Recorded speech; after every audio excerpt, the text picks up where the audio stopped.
নমস্কার বন্ধুরা, সঙ্গে তন্ময় অনুষ্ঠানে আজকে আমাদের বিশিষ্ট অতিথি গবেষক সঞ্জীব চট্টোপাধ্যায়। সঞ্জীব চট্টোপাধ্যায়কে গবেষক বলার একটি কারণ হচ্ছে যে তিনি কিছুদিন আগেই কমিউনিস্ট ম্যানিফেস্টো অনুবাদ করেছেন। এছাড়া তিনি বিভিন্ন প্রকাশনী সংস্থার সঙ্গে যুক্ত। তিনি একজন থিয়েটার কর্মী এবং বলা যেতে পারে থিয়েটারের বিশ্লেষক। ইদানিং আমরা দেখতে পাচ্ছি কমিউনিস্ট পার্টি থেকে কর্মী চলে যাচ্ছেন অন্য দলে। কমিউনিস্ট পার্টি বলতে এই নয় নির্দিষ্ট কোনো ব্যক্তি। এই কিছুদিন আগেই আমরা দেখতে পেলাম যে প্রতিকুর রহমান চলে গেলেন একটি অন্য দলে। কোন দলে সেটা বড় কথা নয়, কেন গেলেন সেটাও বড় কথা নয়। বড় কথা হচ্ছে প্রতিকুর নেহাতি একটি প্রতীক মাত্র। আসলে কেন ঘটছে? সঞ্জীবদা, অনেকদিন ধরেই একটা ইচ্ছা ছিল সঙ্গে তন্ময় অনুষ্ঠানে তুমি আসবে। তা তোমাকে স্বাগত আমাদের অনুষ্ঠানে। ফর্মালি বলতে হয় তাই ফর্মালি বললাম। তোমার কাছে যে বিষয়টা জানতে চাইবো, তুমি বাম রাজনীতির সঙ্গে যুক্ত ছিলে, তার মানে এটা ধরে নেওয়া যেতে পারে যে একটা বাম মনোভাব তোমার মধ্যে ছিল বা হয়তো এখন আছে। তো এই যে আমরা দেখতে পাচ্ছি যে 80-র দশকে যখন আমরা বড় হচ্ছি, তুমি তারও আগে জন্মেছো, সেটা ছিল একটা বাম আমল। একেবারে বাম আমলে আমরা বড় হচ্ছি। সেই সময় আমি যখন বড় হয়েছি তখন আমরা দেখেছি একটা রেজিমেন্টেড পার্টিতে যা যা হয়, এই বাম দল, আমি বাংলার কথাই বলছি, যে কোনো বাম দল হতে পারে সেটা, সেখানে কিন্তু একটা মানুষ চট করে বেরিয়ে আসতো না, বা সেটা কিন্তু অন্দরই আলোচনা হতো। কিন্তু যদি বাংলার জায়গাটা আমরা লক্ষ্য করি, আহ আমরা দেখছি এটা কিন্তু এখন হচ্ছে। এই হওয়ার পেছনে কেন এটা হচ্ছে, এইটা নিয়ে তুমি যদি আমাদের কিছু বলো। হ্যাঁ তন্ময়, খুবই ভালো লাগছে তুমি আমাকে ডেকেছো, কথা শুনবে। তো জানো তো তন্ময়, বিষয়টা খুব খুব বেদনার, খুব বেদনার। এবং তুমি যেরকম করে বললে যে সমস্ত কমিউনিস্ট পার্টি, সত্যিই তাই। সমস্ত কমিউনিস্ট পার্টি বা অনেক কমিউনিস্ট পার্টিতেই, বিশেষত এই বাংলায়, আমরা বাংলায় থাকি, এরকম ঘটনা দেখেছি। বেরিয়ে যাওয়া, অন্য দলে চলে যাওয়া। এবং তুমি যে সময়টা বলছো তুমি বড় হয়েছো, সেই সময় যে বাম আবহ, লেফটিস্ট কালচারের আবহ পশ্চিমবঙ্গে, এবং সেখানে এটা তুমি দেখোনি। হ্যাঁ, সত্যি সত্যি তুমি আমি কেউই দেখিনি। তবে যেটা যেটা জানো তন্ময়, দেখিনি। তারপরে আস্তে আস্তে দেখা শুরু করলাম, বয়স বাড়ার সঙ্গে সঙ্গে আমার বয়সও বাড়লো, তোমার বয়সও তোমার মতো করে বাড়লো, দেখা শুরু করলাম। কিন্তু এই যে দেখা, যখন আস্তে আস্তে আরেকটু বুঝতে পারলাম, ধরতে পারছি এরকম হচ্ছে, তখন এটা খুব মনে হলো যে এটাই মনে হয় ভবিতব্য। খুব বেদনার কথা, তবু বলছি যে এটাই মনে হয় ভবিতব্য। মানে একই সঙ্গে ধরো যদি একটা মানে কোথাও কোনোভাবে কোনো রাজ্যে, সরকারে বা দেশে যদি কমিউনিস্ট পার্টি থাকে, এবং তারা যদি মনে করেন, মনস্থ করেন যে এইভাবে দেশে সমাজতন্ত্র আনবেন সরকারের থেকে, সেটা একেবারে অসম্ভব একটি ব্যাপার, অসম্ভব। মানে একই সঙ্গে বিপ্লব করব, একই সঙ্গে সরকারে থাকব, এটা হয় না, হয়নি, হবে না। তো সেটা কিন্তু কোন কোন দল ভেবেছিল বা প্রথম দিকে বলেছিল, তারা দেওয়ালে দেওয়ালে বিপ্লবের আহ্বান লিখেছে। সারা ভারতেই সেরকম লক্ষণ আছে, এবং বিপ্লবের আহ্বানের কথা বলেছে, মানে ওই বলেছে জনগণতান্ত্রিক বিপ্লব সফল করুন, শ্রমিক শ্রেণীর নেতৃত্বে কৃষক শ্রেণীর মৈত্রীর ভিত্তিতে জনগণতান্ত্রিক বিপ্লব। আবার এই বিপ্লবকে অন্য কমিউনিস্ট পার্টি অন্যভাবে লিখেছেন তাদের মতো করে, তাদের আদর্শের মতো করে, তাদের চিন্তার মতো করে, বিশ্লেষণের মতো করে। তো যাই হোক না কেন, কিন্তু মানে সরকারে থাকবো এবং আস্তে আস্তে ধাপে ধাপে গিয়ে সমাজতন্ত্রকে আনবো, এটা হয় না। যখন আমি সরকারে আছি, সেটা যে দলই হোক না কেন, কমিউনিস্ট পার্টি নির্বিশেষে যে দলই হোক না কেন, তাকে কিছু হুকুম মেনে চলতে হয়। এবং স্টেট বলে একটি বিষয় আছে, রাষ্ট্র, তার পিছনে পুঁজি আছে, পুঁজি। অর্থাৎ সরকারে থাকা, নির্বাচন হওয়া, সরকার চালানো সবই কিছু মানুষের স্বার্থের উপর নির্ভর করে, যেটা আমরা কথায় কথায় বলি না ইংরেজিতে ভেস্টেড ইন্টারেস্ট, বাংলায় আমরা খুব পরিচিত কায়েমি স্বার্থ। সেই কায়েমি স্বার্থ কিন্তু কাজ করে সরকার চালানোয় সর্বত্র সর্বত্র, এছাড়া হয় না। এমনকি খোদ এমনকি কি আমেরিকাতেও সেটা সত্যি, তাদের পয়সায় সরকার চলে। তাই যদি হয়, দেশের সরকার যদি তাদের পয়সায় চলে কোনো দেশে বা কোনো রাজ্যে, যদি কমিউনিস্ট পার্টির ক্ষেত্রে তাই চলে, সাধারণভাবে তাই চলে। এবং এভাবেই পরম সম্মাননীয়, তাকে মহান বলতেই হয়, তিনি কার্ল মার্কস। তিনি কিন্তু এই কথাটা তার লেখায় নানাভাবে বলে গেছেন। মানে তার যা যা পুস্তিকা, বই, যাকে আমরা মার্কসিস্ট লিটারেচার বলি, মার্কসীয় দর্শন বলি, সেখানে কিন্তু নানাভাবে তিনি এই কথা বলে গেছেন, যে পয়সার স্বার্থে, ব্যবসার স্বার্থে, পুঁজির স্বার্থে সরকার চলবে, এর বাইরে কিছু না। আমাদের আরেক পরম শ্রদ্ধেয় লেনিন, তিনি তো বলেইছেন, তিনি তো পরে বলেইছেন এসব কথা।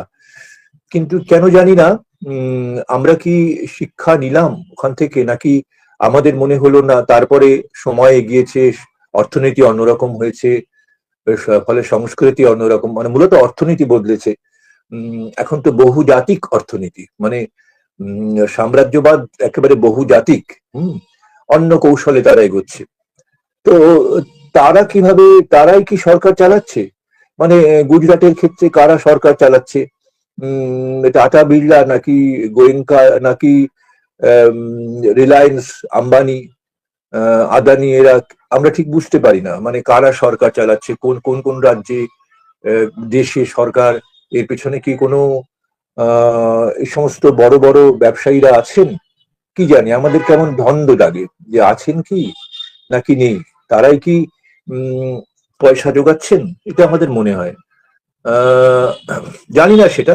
কিন্তু কমিউনিস্ট পার্টির ক্ষেত্রে যদি এমন হয় যে সরকারে থাকার পরেও সরকারে থাকবেন এবং তারা এইভাবে ধাপে ধাপে সমাজতন্ত্র আনবেন, সেটা কিন্তু আদৌ সম্ভব না।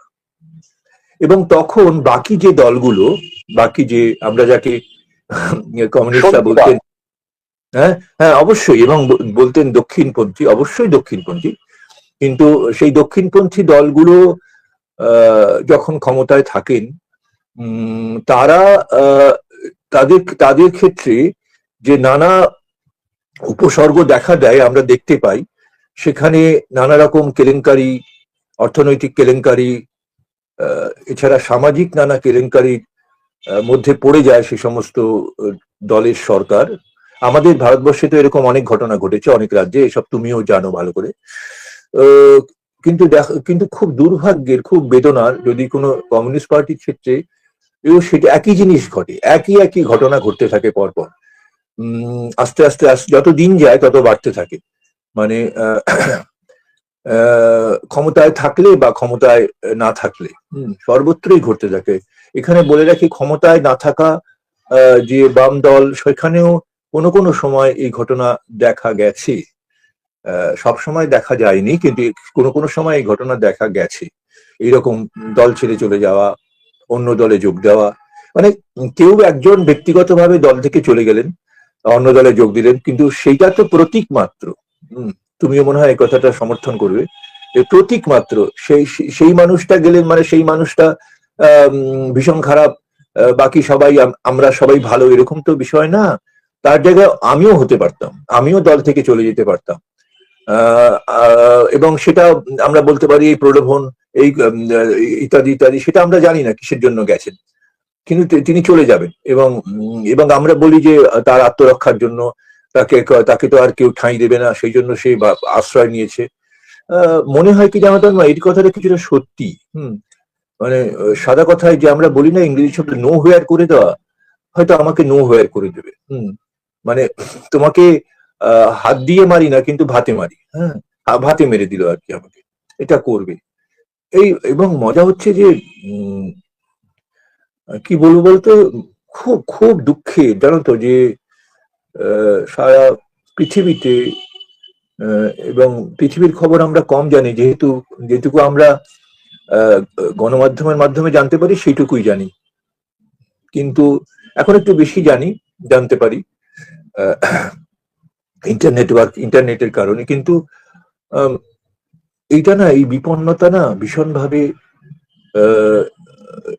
মানে কি বলবো, মানে কমিউনিস্ট পার্টির মধ্যে, অনেক কমিউনিস্ট পার্টির মধ্যে তৈরি হচ্ছে। আবার তার বিরুদ্ধ স্বরও আছে সারা পৃথিবীতে, তার কমিউনিস্ট পার্টির বিরুদ্ধ স্বর, সম্মাননীয় স্বর আছে, এ কথাও সত্যি, এ কথা অস্বীকার করা যাবে না যে সকলেই একরকম হয়ে গেছে, এরকম বলা যাবে না। কিন্তু এই যে হচ্ছে না, এই যে একজন চলে যাচ্ছে, চলে গিয়ে এমন একটা দলে সে যোগ দেবে, সেটা তার স্বাধীনতার অংশ, কিন্তু আমরা অবাক হয়ে ভাবছি, আরে ওকে তো খুব বিশ্বাস করতাম, খুব লড়াকু, খুব দুঃসাহসী একজন, ছাত্র আন্দোলন করতেন, এরকম বেশ কিছু ঘটনা। এবং তখন আমরা ভাবছি এরকম কি করে হলো, আমরা তো এদের ভরসা করতাম, আমাদের কোনো মনটা ভেঙে যাচ্ছে যে ভরসা করতাম, তাহলে কি হলো। কিন্তু খুব বেদনার হলেও সত্যি, আমি রাজনৈতিক কাজ করে করে কিছুদিন করেছি, কিন্তু করে আমি বুঝতে পেরেছি যে সরকারে থাকলে এটা মনে হয় অনিবার্য। আবার আমি বললাম, সরকারে না থাকলেও কোনো কোনো সময় এরকম দলবদল এবং দক্ষিণপন্থীদের সঙ্গে চলে যাওয়া, এই উদাহরণও এই পশ্চিমবঙ্গে আছে, আছে, ভীষণভাবে আছে। তো আমরা সবাই জানি সেসব। কিন্তু এই আমরা না, আমরা আমরা ভীষণভাবে বিশ্বাস করে ফেলেছি তো, আস্থা, এবং তাদেরকে সব দিয়ে ফেলেছি, সব দিয়ে, যে আমাদের জন্য এরা ভাববে। আসলে কোনো কোনো জানাতন মানে কমিউনিস্ট পার্টি মানে তো মানে সর্বহারার দল। তো মানে তার মানে কি, সর্বহারার ভালো মন্দের সঙ্গে দলটি যুক্ত থাকবে, অর্থাৎ সর্বহারার মুক্তি। এবং সেই ইংরেজি শব্দ, যে ইংরেজি শব্দ নয়, ওটা বাংলাও করা হয়েছে, সর্বহারার একনায়কত্ব, ডিক্টেটরশিপ অফ প্রোলেতারিয়েট। যদিও ইংরেজিতে মার্কস বলেননি, লেনিনও বলেননি, লেনিন স্বাভাবিকভাবে রুশে বলেছেন, এবং রুশ ভাষায়, এবং মার্কস জার্মান ভাষায়, সেটা স্বাভাবিক। কিন্তু মোটামুটি এই দাঁড়ায় সর্বহারার একনায়কত্ব। কিন্তু তার পক্ষে কাজ করা, তার পক্ষে লড়াই করা, বিপ্লবের কাজ করা, সে এক বিশাল প্রক্রিয়া। তার মধ্যে কত আত্মত্যাগ যে থাকবে, কত বীরত্ব থাকবে, কত নিজের সঙ্গে নিজের লড়াই থাকবে, শ্রেণী থেকে বেরিয়ে আসা থাকবে।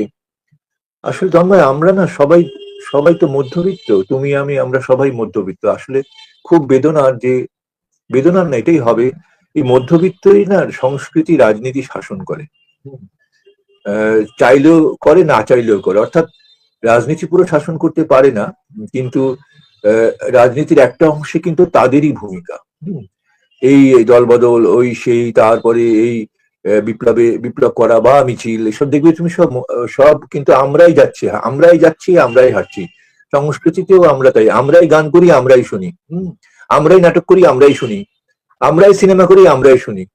মানে এবং মানে পিপলস কালচার, গণসংস্কৃতি যদি বলি, মানে মানে এসব বলতে ইচ্ছে করে না, মানে এতগুলো বছর চলে গেল তো, মানে গণসংস্কৃতি, সেদিকে যেতে পারবো না কিছুতেই। আমরা একদম রয়েছি যেখানটা, এবং সেই কোনো কোনো রাজনৈতিক কমিউনিস্ট পার্টি এই মধ্যবিত্তদের নিয়েই ছিল, যেন যেন মনে হচ্ছে এটা মধ্যবিত্তদের পার্টি।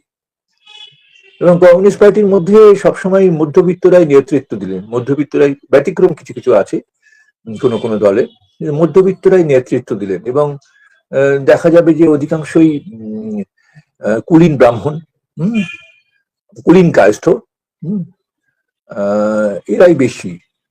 মানে তারা তো তাদের সমস্ত লক্ষণ নিয়েই পার্টিতে আসবেন, তার বাইরে কি থাকবেন? তারা তার থেকে বেরিয়ে আসতে পারবেন? সে তো সেই সেই মানুষটার বইটা তার বাংলা হয়েছে, কি করিয়া সাচ্চা কমিউনিস্ট হতে হয়।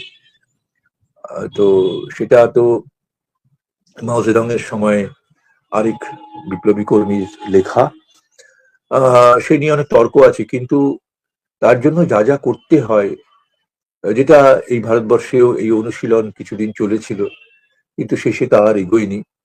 এই পশ্চিমবাংলাতেও এগিয়েছিল, কিন্তু শেষ করে তারা এগোয়নি। এবং সেখানে অনেক তারপরেও মানে যারা সর্বত্যাগ করলেন, তাদের আদর্শ নৈতিকতা এই নিয়ে কোনো কথা নেই, বীরত্ব, আত্মত্যাগ কোনো কথা নেই। তাদের মধ্যে কোনো কোনো সময় সমাজ, দর্শন, সংস্কৃতি নিয়ে তাদের কাছ থেকে না আমরা ঠিক ঠিক ব্যাখ্যা পাইনি। সঞ্জীব দা, একটু তোমাকে থামাচ্ছি। হ্যাঁ, এই তুমি যেটা বললে, যে ব্যাখ্যাটা দিলে, সেই ব্যাখ্যাটা খুব সুন্দর ব্যাখ্যাটা দিলে। এবার আমরা একটু একটা ব্যক্তি এবং সমষ্টির জায়গায় যে যাই। সমষ্টি তো ওরম ভাবে সমষ্টি হয় না, অনেকগুলো ব্যক্তির সমন্বয়ে একটা সমষ্টি তৈরি হয়। হ্যাঁ, এবার যদি এবং সমষ্টির মনস্তত্ত্ব এবং ব্যক্তির মনস্তত্ত্ব, এই দুটো জায়গাকে আমরা যদি একটু পর্যবেক্ষণ করি, আমরা দেখতে পাবো যে ধরো একটা পরিবার, একটা পরিবারের মধ্যে আমরা বাস করি। পরিবারে একজন একজন কর্মী, পরিবারেরও তো কর্মী থাকে, বা ধরো পরিবারে একজন বড়জন আছেন, হ্যাঁ, হেড অফ দ্য ফ্যামিলি যাকে আমরা খুব ইংরেজিতে বলে থাকি। হ্যাঁ, এবার সেই পরিবারের যে ফ্যামিলি, হ্যাঁ, তার কথা অনুযায়ী একটা ফ্যামিলি চলে। অর্থাৎ কারণ তিনি হচ্ছেন রোজগেরে এবং তিনি হচ্ছেন কমান্ডিং, অর্থাৎ কিনা তার কমান্ডে একটা পরিবার চলে। হ্যাঁ, এটা একটা খুবই সংকীর্ণ জায়গা থেকে আমি বক্তব্যটাকে রাখছি। এবার একটা দল, যখন দলটা তৈরি হয়, তখন অনেকগুলো ব্যক্তি মনস্তত্ত্ব যুক্ত হয়ে একটা সমষ্টির মনস্তত্ত্ব তৈরি হয়। হ্যাঁ, একটা সমষ্টি। এবার যে কোনো দল নির্বিশেষে সেখানে, সেটা যেই দল হোক, ডানপন্থী হোক, বামপন্থী হোক, যে কোনো দল হোক, সেই দলের জায়গায় আমরা যদি দেখতে পাই, আমরা দেখতে পাবো যে এই মনস্তত্ত্বটা পরিবারের ক্ষেত্রে হোক বা একটা দলের ক্ষেত্রে হোক, সেটা এক ধরনের মানে মনের স্পন্টেনিয়াস ওভারফ্লো, যাকে ওয়ার্ডসওয়ার্থ বলেছিলেন লিরিক্যাল ব্যালাডসে, সেই স্পন্টেনিয়াস ওভারফ্লো এর থেকে কিছু সমঝোতায় চলে আসে। অর্থাৎ সেটা পরিবারেও সম্ভব হয়, আমি দেখেছি। আর আমি তো রাজনৈতিক কর্মী নই, একটা দলের কাছে কিছু একটা ইন্টারেস্ট, অনেকগুলো ইন্টারেস্টে মিলিত হচ্ছে, সেখানে সমষ্টির স্বার্থ কতটা কার্যকরী এবং ব্যক্তির স্বার্থ কতটা কার্যকরী। কথাটা ঠিকই বলেছো। আসলে এখন এখন এসে ভীষণভাবে মনে হয়, মানে এই বয়সে এসে, এখন এসে, মানে আমি তো দীর্ঘদিনের বিপ্লবী কর্মী নয়, দেখে শুনে একটু একটু পড়ে টোড়ে যেরকম মনে হয়েছে, বা এই সামান্য কাজ করে।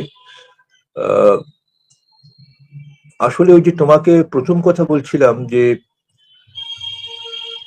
আমরা যখন থেকে শুরু করেছিলাম এই ভারতবর্ষে 1920-21 প্রতিষ্ঠা থেকে, তারপরে আস্তে আস্তে মতের মিল না হয় নানা ভাগ ইত্যাদি, ভাগের পর ভাগ হয়েছে, স্বাভাবিক, সেটা মতের মিল হবে না, ভাগগুলো হবে, এটাই স্বাভাবিক, এটাই বিজ্ঞান।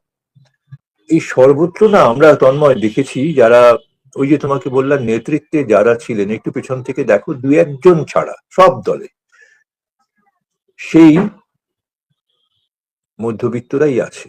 এবং এই যে নেতৃত্বে আছে যারা, তারা, তুমি যে বলছিলে না যে পরিবারে একজনের কথা সবাই শুনছে, তাহলে কি সমষ্টির মনস্তত্ত্বটা কোথায়? এটা খুব বড় প্রশ্ন, সমষ্টির মনস্তত্ত্ব কোথায়?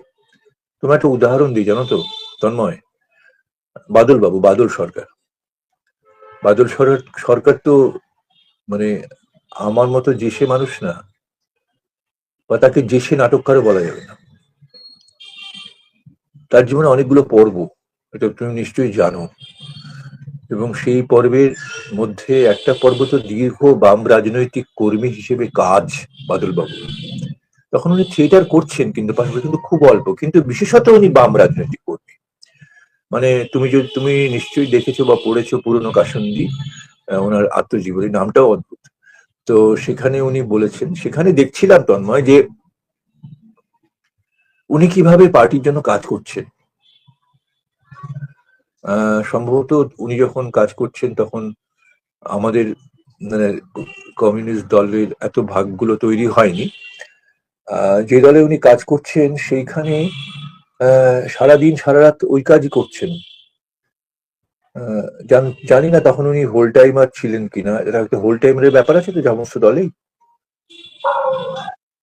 এবং ওনাকে না মানে উনি কিভাবে উনি উনি কিভাবে দেখেছেন, এবং এক জায়গায় এসে না উনি বলছেন জানো, ওনার তো তারপরে ওনাকে এক্সপেল করা হয়, তারপরে উনি পার্টির ইয়েতে অনুষ্ঠানে থাকতেন, কিন্তু নিয়ম অনুযায়ী এক্সপেল করলে কাজ দেওয়া হতো না, তারপরে আস্তে আস্তে সরে আসা, সে এক দীর্ঘ ইতিহাস, খুব বেদনার। বাদলদা কেন বলছি, কি সাহস আমার, বাদলবাবু। কিন্তু এক জায়গায় এসে উনি বলছেন যে তুমি ইয়ে পড়লে ওই পাতায় গেলে বুঝতে পারবে, পুরোনো কাসুন্দি। বলছে যে নানা নানা কথা, নানা ঘটনার কথা বলেছেন, বিচ্যুতির কথা, সে কথা থাক। বলছেন যে অমুক নেতা ওই মিটিং এ এলেন, তাকে আমি প্রথম অনেক ছোট, বুঝতেই পারছো, তরুণ আর কি, তাকে আমি প্রথম এত কথা শুনেছি, তাকে আমি প্রথম দেখলাম। মানে বাদলবাবুর তারপরের কথাটা আরো ভয়ানক, যে কিভাবে ধর্মঘটটা করতে হবে সেগুলো নিয়ে বলছিলেন নেতা। তো সেই বলাটা তো আরো ভয়ানক, কিন্তু বলার ভঙ্গি থেকে না আমি ধরতে পারছি যে সেই লোকগুলো মানে আমরাই রয়েছি। মানে অর্থাৎ তুমি বলছিলে এখানে কিন্তু ব্যক্তির ভূমিকাই প্রবল হয়ে যায়। ব্যক্তি না ছায়া ফেলে, কয়েকজন ব্যক্তি পুরো দলটাতে ছায়া ফেলে। শ্রদ্ধেয় নেতা একেবারে কমিউনে থাকতেন, তিনি বললেন একবার রবীন্দ্রনাথ বুর্জুয়া কবি, মানে বলে ফেললেন উনি, এবং স্থির সিদ্ধান্ত ওনার। মানে এটা অবাক করা। এবং সেখানে দাঁড়িয়ে সেই যে ভদ্রলোক যিনি স্প্যানিশ সিভিল ওয়ারে প্রাণ দিচ্ছেন, সাহিত্যিক দুজন, রালফ ফক্স আর ক্রিস্টোফার করওয়েল। রালফ ফক্স তখন বলেছিলেন যে এইভাবে না কোনো সাহিত্য স্রষ্টাকে এভাবে মনে হয় বলা যায় না। তখন ভারতবর্ষে গণসংস্কৃতির এক বিশাল ঢেউ, রালফ ফক্স সম্ভবত, এখন আর মনে পড়ছে না, সেই কারণেই ভারতে এসেছিলেন। তো উনি এই কথাটা বলেছিলেন, সত্যিই তো বলা যায় না। অর্থাৎ এই যে আমি বলতে চাইছি, এই যে কথাগুলো শ্রদ্ধেয় নেতৃত্ব বলছেন, এটা না যেমন একই সঙ্গে দলের সিদ্ধান্তের অংশ, আবার একই সঙ্গে একক মানুষের কথার অংশ। একক মানুষের ভাবনা যেন এখানে প্রধান হয়ে উঠছে, ভীষণভাবে প্রধান হয়ে উঠছে, মানে যেটা এই ধরনের রাজনৈতিক দলে হওয়ার কথা নয় কোনোভাবে। সেখানে একটা অনুশীলন চলে, যেটা আমরা বলশেবিক পার্টির ক্ষেত্রে লেনিন জীবিত থাকা অবস্থায় দেখেছি, পরে কথা আর বলছি না, বা মাওজেদং, অবশ্যই মাওজেদং এর সময় দেখেছি, সেখানেও পরের কথা বলছি না, খুব দুঃখের, খুব বেদনার, ভেঙে পড়া। কিন্তু সেখানে কিন্তু বিশাল অনুশীলন চলে। তুমি জানো মনে হয় না, জানো নিশ্চয়ই, যে ওই মানুষটা তো বিপ্লবের পরে চাষ করতেন। তোমাকে বলেছিলাম গল্পটা, এডগার স্নো গেছেন, মানে আমার বলতে গেলে এখনো চোখে জল চলে আসে, যে তোমার রেস্টার ইন চায়না, বিখ্যাত বই, চীনের আকাশে লাল তারা। এখন এগুলো না অতিকথন মনে হয়, ইতিহাস হয়ে গেছে, কেমন পুরোনো মরচে পড়া হয়ে গেছে। এটা হবে না, পাল্টাবে সবকিছু, এটা নিশ্চিত, বিজ্ঞান তাই বলে। তবে সেরকম বিজ্ঞান নয়, আমরা যদি বলি মার্কসবাদ সর্বশক্তিমান কারণ ইহা সত্য, বা যদি বলি যে শিক্ষা নেই চেতনা, চেতনা জায়গায় বিপ্লব, তার আগে পরে শব্দগুলো বললাম না তো, যে শ্রেণী সংগ্রামের চেতনা নেই বিপ্লব, কেন বললাম না আমি জানি না। মার্কসবাদ সর্বশক্তিমান কারণ ইহা সত্য, তার আগে পরেও তো কথা আছে, মার্কস যেভাবে বলেছেন, সেটা তো আমরা বলি না। Communist party of China, CPC, সেই সময়ে তো চাষ করছেন, বলছে চেয়ারম্যান কোথায়, তখন তো ওনাদের যে প্রশাসনিক কাঠামো, তাদের চেয়ারম্যান প্রধান হয়। তো বলছে চেয়ারম্যান কোথায়, এডগার স্নো বলছেন তোমাকে বলেছিলাম মনে হয়। তো সবাই বলছে চেয়ারম্যানকে এখানে পাবেন না, উনি মাঠে চাষ করছেন। তো গিয়ে দেখলেন সত্যি সকলে কাউকে চিনতে পারছেন না, কি করে মাও জেদুংকে চিনবেন? সবাই ওরকম টোকা মাথায় দিয়ে, আমরা যাকে টোকা বলি, চীনে অন্য ভাষায় বলবে টুপিটার কথা, সে চাষ করছে। তো সবাই বলছে মাও জেদুং কোথায় জিজ্ঞেস করেছে, বলছে দাঁড়ান, ওনার চাষ করার একটা সময় আছে, এটার পরে উনি বলছে, ওখানে যেমন নিয়ম ছিল প্রত্যেককে এত ঘন্টা করে চাষে সময় দিতে হবে, খুব বিজ্ঞানসম্মত। সেটা আদৌ জানি না এভাবে হবে কিনা, মানে সংস্কৃতিগত ভাবে অনেক কিছু তো ভিতরে গেড়ে থাকে, বিপ্লব হয়ে যাওয়ার পরেও সেখান থেকে বেরোনো খুব কঠিন।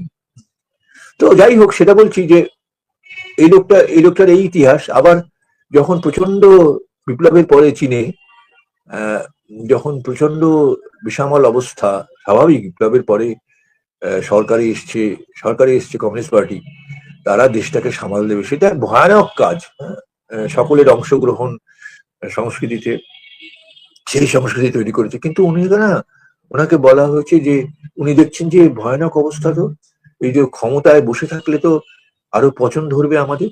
হ্যাঁ, উনি নিজেই বলছেন যে গান্দা হেডকোয়ার্টার, বিখ্যাত কথা যেটা তুমি দেওয়ালেও দেখেছো, সদর দপ্তরে কামান দাগো। আরে উনিই বসে আছেন, উনি নিজেকে বলছেন যে ওখান থেকে নেমে আসছেন, মানে ভয়ানক অবস্থা তৈরি হয়েছিল, বলছিল যে সদর দপ্তরে কামান দাগো, গান্দা হেডকোয়ার্টার। এটা বলা খুব কঠিন তন্ময়, খুব কঠিন, ভীষণ কঠিন। ওই মানুষটাই পারতেন। হুম। তো এই যে তুমি বলছিলে না যে তার মানে দেখো, ওই যে কোনো একটা মধ্যবিত্ত বলে না, মানে কোনো একটা শ্রেণীর সিদ্ধান্ত, শ্রেণীর ব্যক্তিগত শ্রেণীর কোনো একটি মানুষের সিদ্ধান্তই সেই শ্রেণীর সিদ্ধান্ত, এবং সেই শ্রেণীর সিদ্ধান্তই সর্বহারা শ্রেণীর উপর তোমার ইয়ে করা হচ্ছে, তোমার কায়েম করা হচ্ছে। এই ঘটনা না ঘটেছে, মনে হয় ঘটেছে, নাহলে এরকম জায়গায় এসে পৌঁছতাম না। মানে কারোর কয়েকজনের কথাই শেষ কথা, অর্থাৎ তাদের সংস্কৃতি থেকে যেটুকু কথা আসে ব্যক্তিগত, সেই কথাটাই শেষ কথা, সেই কথাই দলগত কথা হয়ে যায়। এখানে নানা প্রভাব, উপদল, তাদের লড়াই, নিঃশব্দ লড়াই, এসব কিন্তু থাকে। খুব মানে এগুলো ভাবা যায় না আর কি, ভাবনার বাইরে। বলো, এটা হয়েছে, এটাও হয়েছে, তোমার কথাটা ঠিক। এরকম ব্যক্তিগত চিন্তার প্রকাশ, প্রভাব পড়েছে। আসলে কি, আসলে আরেকটা বিষয় জানো তো, মানে আমরা 10 জন আছি, 10টা মানুষ এক জায়গায় আছি, 10টা মানুষ তো আর একই রকম না, হওয়ার কথাও নয়, মনের জায়গা থেকে, সংস্কৃতির জায়গা থেকে। তো এবং হয়তো শিক্ষার জায়গা থেকে, মানে শিক্ষা মানে মাস্টার্স এবং পিএইচডি তো নয়, শিক্ষা মানে ভিতরে যা আত্মস্থ করেছি সেইখান থেকে, যেমন রবীন্দ্রনাথ সেরকম। আরো অনেক উদাহরণ আছে, কিন্তু আমাদের প্রথমে রবীন্দ্রনাথের কথা মনে হয়। সেই যে আত্মস্থ করা, আহ এবং সেইটাকে কিভাবে ব্যবহার করবে প্রত্যেকটা মানুষের, প্রকৃতি তো নানা রকম। এবং আমরা খেয়াল করব, 10টা মানুষ যদি থাকে, একটা মানুষের দিকে তার কথার জন্য সবার চোখ চলে যায়। অর্থাৎ বোঝা যাচ্ছে এই মানুষটা এখানে প্রধান হয়ে উঠছে, মানো কিনা, যে এই মানুষটা কিন্তু প্রধান হয়ে উঠছে। মানে অর্থাৎ সে যা বলবে না, কেউ কেউ মন্ত্রের মতো শুনবে। রবীন্দ্রনাথের সেই হালদার মশাই পরিবারের সেইখানের কথা, যে রবীন্দ্রনাথ বলছেন যে চরিত্রটিকে দেখছেন আর বলছেন, ছোট গল্প, হালদার পরিবার না হালদার গোষ্ঠীর না গল্পটা, যে ওইখানে একজন কাজ করেন ওই বাড়িতে, সে সারা জীবন ধরে সেবা করতেই ভালোবাসে। খেয়াল করো, সে সেবা করাই তার প্রকৃতির অংশ। তার মানে আমাদের মধ্যে এরকম নানা মানুষ আছে, কেউ তোমার সঙ্গে সঙ্গে ঘুরে আনন্দ পায়, কেউ তার সঙ্গে কেউ ঘুরে আনন্দ পায়, কেউ কিছুতেই থাকবো না ভাই, আমি কিছুতে নেই বলে চায়ের দোকানে আলাদা করে চা খায়। এরকম নানা প্রকৃতির মানুষ থাকবে, তাহলে কি মানে সেটা শিখলে প্রকৃতির মানুষ থাকলে জীবনে কোনো বৈচিত্র্যই থাকতো না। কিন্তু যে মানুষটা এরকম নেতৃত্বে চলে গেলেন কথা বলতে বলতে, এবং তুমি খেয়াল করবে সেই মানুষটা কিন্তু নিজে বুঝতে পারছেন, মানে আমি যদি হয় বুঝতে পারছি আমি একটু নেতা লোক, আমি বুঝতে পারছি আমি একটু নেতা লোক, বুঝতে পারছি, মনে মনে বলছি না। এবং আস্তে আস্তে আমি তো একা কোথাও নেই, আমি তো প্রকৃতি, পরিবেশ, পরিবার, সংস্কৃতি এর মধ্যেই আছি। তার সমস্ত প্রভাব আমার উপর পড়ছে সব সময়, ভেতরে এসে ঢুকছে। আমি তার বিরুদ্ধে কতটা লড়াই করতে পারবো, কতটা রবীন্দ্রনাথ হতে পারবো, সে কথা তো সত্যি কথা, কতজন হতে পারবো সেটা বড় প্রশ্ন। বা রবীন্দ্রনাথ কেন, এরকম আরো কিছু উদাহরণ, শঙ্খবাবু এক উদাহরণ। পরম শ্রদ্ধেয় চলে গেছেন, অকালে চলে গেছেন, আর কিছুদিন থাকতে পারতেন। তো এরকম আরো কিছু মানুষ আছে। আহ, কিন্তু মজা হচ্ছে যে সমস্ত পৃথিবীতেই আছে, যেখানে রোমানওয়ালা, আরি বারবুস, এরা তো কি অসম্ভব শক্তিমান মানুষ। শেলি, শেলির কথা কেন বলছি না, মিল্টন কেন বলছি না। তো কিন্তু এর থেকে বেরিয়ে আসা খুব কঠিন। এবং যে যে সে যখন বুঝে গেল, তিনি যখন বুঝে গেলেন, আমি যখন বুঝে গেলাম যে আমি একটু আলাদা, আমার কথায় সকলে চলবে, বা সিংহভাগ মানুষ চলবে, এই 10 জন আছে, 10 জনের মধ্যে 8 জনই আমার কথা, সে তখন না ভেতরে ভেতরে একটা আত্মতৃপ্তি লাভ করে। মানে এটা তো মনস্তাত্ত্বিক। আর তুমি, এবং মজা একদম হচ্ছে, একদম। তুমি জানো তো নয়, তুমি যদি আমায় খেতে কম দাও, দুবেলা, একবেলা খেতে দাও, তুমি হয় ক্ষমতা দিয়ে দাও, খানিকটা ক্ষমতা দিয়ে দাও যে সঞ্জীব দা, আপনি তুমি ইয়ে করো, এই গড়িয়া অঞ্চলে বা গড়িয়া বা যে কোনো এলাকায় এই যে বাড়িগুলো আছে, এই যে পাড়ায় বাড়িগুলো, এই বাড়িগুলোর নিয়ন্ত্রণ তোমার উপর থাকবে। ব্যাস, হয়ে গেল, আমার আর কিছু লাগে না, ওইটাই আমার খাবার। ক্ষমতা এমন জিনিস, ক্ষমতা খেয়ে ফেলে লোককে, ক্ষমতা খেয়ে ফেলে, যে কথাটা পরম শ্রদ্ধেয় মাও জেদুং বারবার বলেছে। এবং শেষে তার কি করুণ পরিণতি হয়েছিল আমরা তো সবাই জানি। খুব বেদনা সেসব, থাক এসব কথা। তো এখন মজা হচ্ছে যে চাইনি কেউ এমন পরিণতি হোক। তো এই যে ক্ষমতা, এবং সে যখন বুঝতে পারছে যে এটা ক্ষমতা, এটা হচ্ছে, আমার কথায় সবাই উঠছে বসছে, সে সামনেই কথা বলছে না, তথাকথিত ভদ্রতার মুখোশ তো আমাদের সবার, আমারও আছে। কিন্তু সে যখন বুঝতে পারছে যে এইটা তো বেশ ব্যাপার, আমার কথায় সব হচ্ছে, আমার কথায় উঠছে বসছে, এবার সে সেটাকে না আস্তে আস্তে কাজে লাগাবে, কাজে লাগাবে। সেখান থেকে বেরিয়ে আসতে পারে কজন, কজন বেরিয়ে আসতে পারে, এসেছে, সেই উদাহরণ আছে, কিন্তু সেটা ব্যতিক্রম। এবার সে আস্তে আস্তে বুঝতে পারলো যে আহ, এটা যেমন হচ্ছে, তাহলে সে যখন ব্যক্তিগত প্রয়োজনে তাদের কাজে লাগাবে,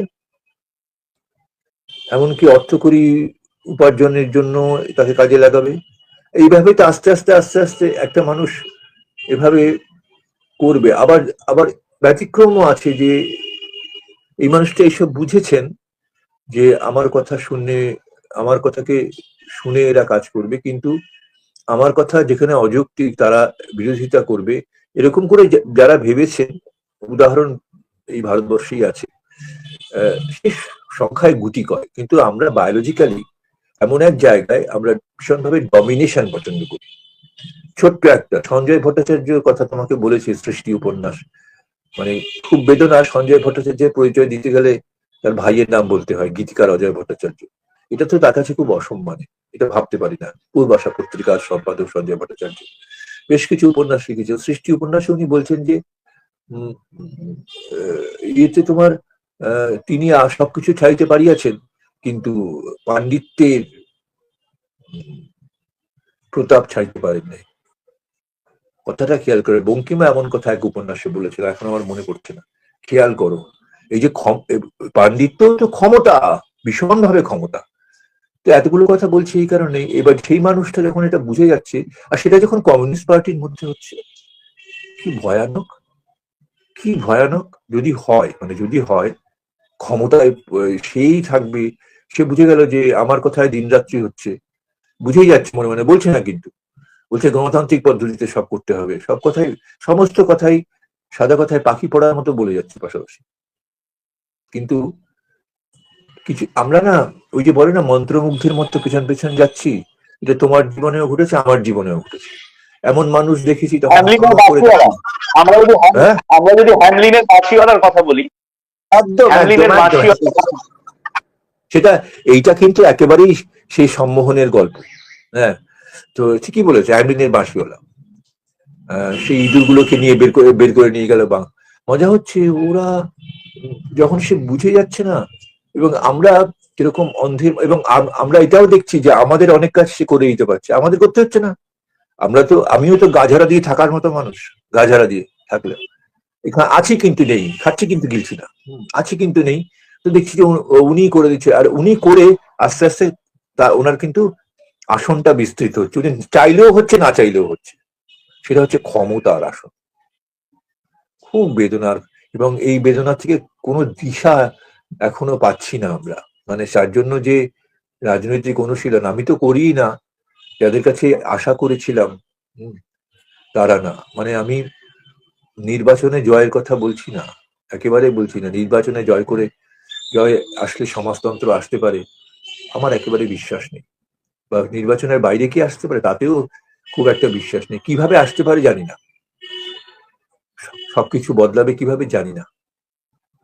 কিন্তু এইটা বুঝতে পারছি যে ক্ষমতা খুব বড়, এবং এই ক্ষমতা যে কোনো রাজনৈতিক দল থেকে আরম্ভ করে কমিউনিস্ট পার্টির মধ্যেও একেবারে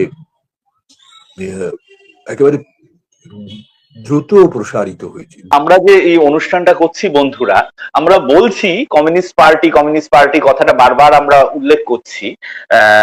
এটা কিন্তু সঞ্জীব চট্টোপাধ্যায় যা বললেন সেটা কিন্তু যে কোনো পরিবার বা দল, মানে রাজনৈতিক দল, সব ক্ষেত্রেই কিন্তু এটা বিরাজমান। এরকম কিন্তু নয় যে নির্দিষ্ট কমিউনিস্ট পার্টি এটা করছে, অন্য কেউ করছে না।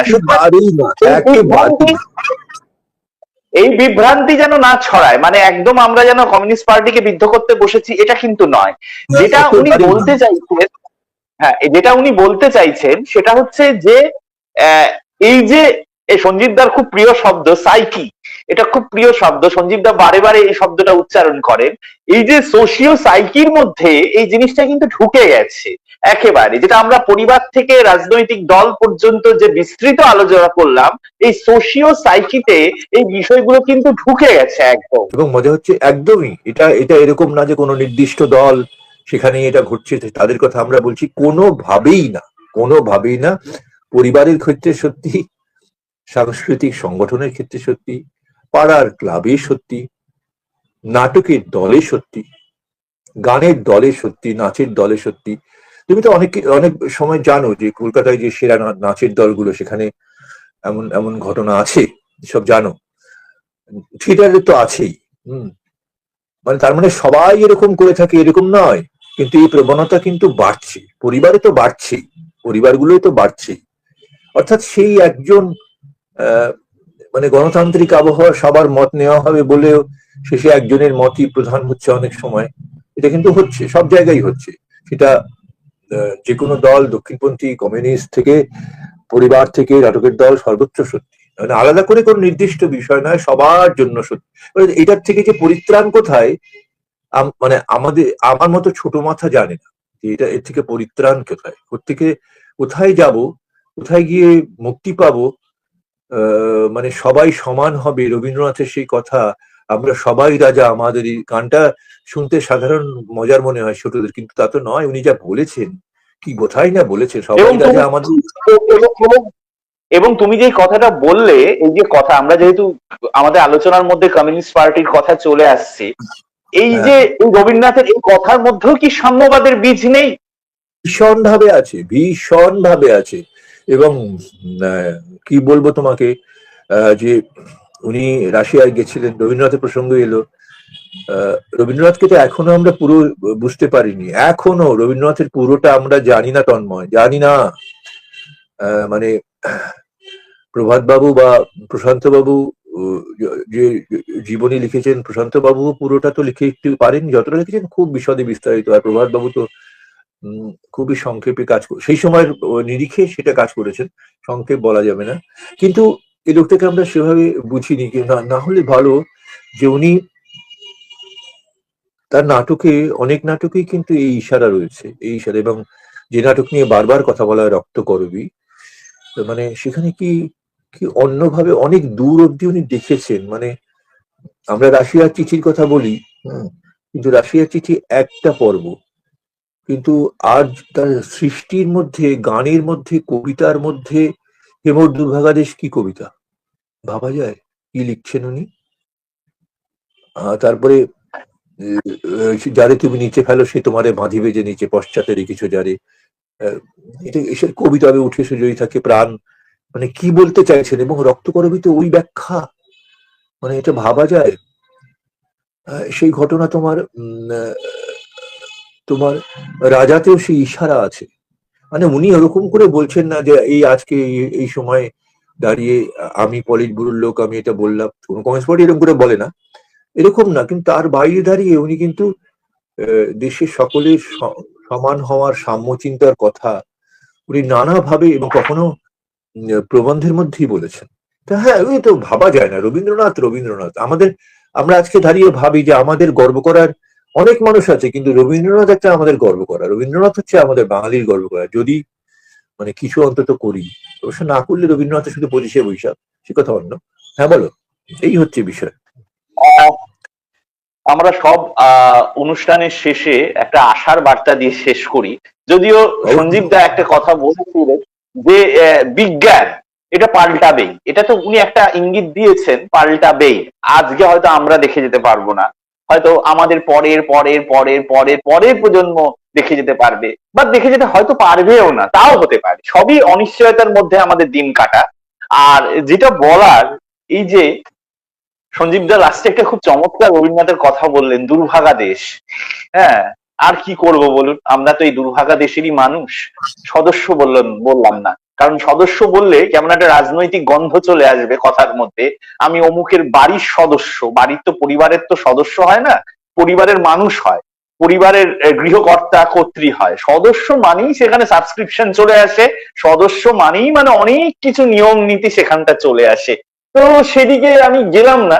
তো যাই হোক, আহ এবার যতই আমরা বলি ক্ষুধার রাজ্যে পৃথিবী গদ্যময়, আমরা সুকান্ত ভট্টাচার্য নই, নিদেন পক্ষে আমরা শক্তি চট্টোপাধ্যায়ও নই, হ্যাঁ আমরা তাও নই, আমরা কিছুই নই, আমরা অনুপরমাণু কিছুই নই। কিন্তু পৃথিবী গদ্যময় হলেও এখন বাজে হচ্ছে 8টা 51। আমার কিন্তু খিদে পাচ্ছে, সঞ্জীবদারও হয়তো পাচ্ছে, বা সঞ্জীবদারও পাবলিকেশনের কাজে সঞ্জীবদাকে বসতে হবে। আমরা অত হ্যাঁ, আমরা অত মহান মানুষ নই, আমি নিজেকে একেবারেই মহান মনে করি না, আবার নিজেকে সঞ্জীব দাস শব্দেই বলছি, আমরা নিজেকে ত্রিনাদপিও মনে করি না। হ্যাঁ, অন্তত করি না এটা। আমরা আমরা এইটুকু বলতে পারি, তো আমরা আমি একটা এইটুকু কথা, বলতে পারি। হ্যাঁ হ্যাঁ হ্যাঁ, প্লিজ।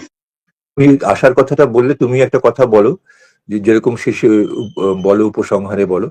তো না, সবকিছুই পাল্টাবে, আমরা আবার নতুন কিছু দেখব, হয়তো আমরা আমাদের জীবদ্দশাতেই দেখে যাব, বা কয়েক প্রজন্ম পরে দেখব, হয়তো কয়েক প্রজন্ম পরে দেখবো।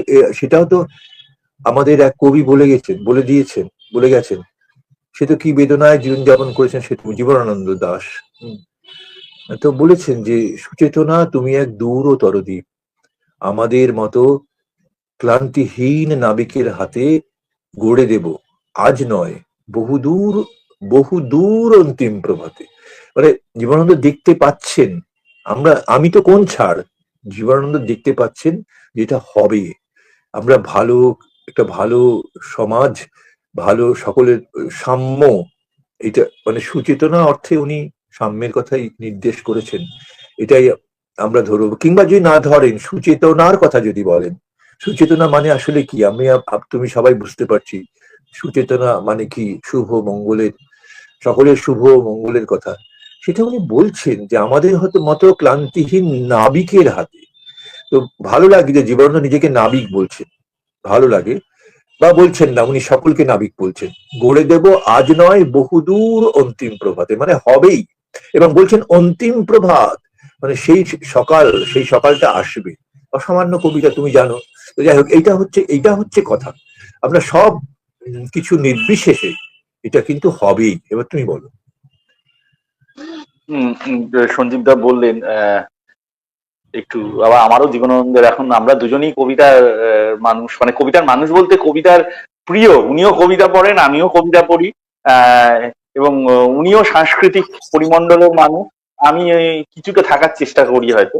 যাই গে, সেটা অন্য প্রসঙ্গ। তো জীবনানন্দেরই একটি কথা আছে, এ পথে আলো জেলে এ পথেই পৃথিবীর ক্রমমুক্তি হবে। আমার অতটা স্মৃতি দিয়ে নেই, তা বহু শতাব্দীর মনীষীর কাজ।